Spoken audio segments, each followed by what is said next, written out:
Mahal nga ba talaga magpa-drawing or magpagawa ng isang art? May mga tao kasi na kapag nalaman yung presyo ay namamahalan na.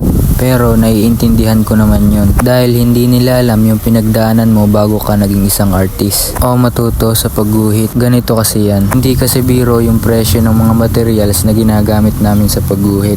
At hindi lang naman basta lapis at papel yung binebenta namin dito. Kundi yung skills na natutunan namin sa loob ng ilang taon. Hindi naman instant na marunong ka na agad sa paggawa ng mga ganitong art. Talagang binigyan namin to ng oras para mapag-aralan at matutunan yung mga bagay na dapat naming malaman. At bukod pa ron yung oras namin sa paggawa. Maraming oras yung inilalaan namin para makatapos ng isang artwork. Minsan inaabot ng 2 araw, 3, 1 linggo, at kung minsan pa inaabot pa ng ilang buwan. So ayun, sana naiintindihan nyo kung bakit nga ba ganun yung presyo ng isang artwork. At yun, gusto ko na rin magpasalamat sa mga naging client ko na talagang nagtiwala at sumuporta sa mga ginagawa ko. At sa mga gusto nga palang magpagawa dyan, PM nyo lang ako at pag-usapan natin yan.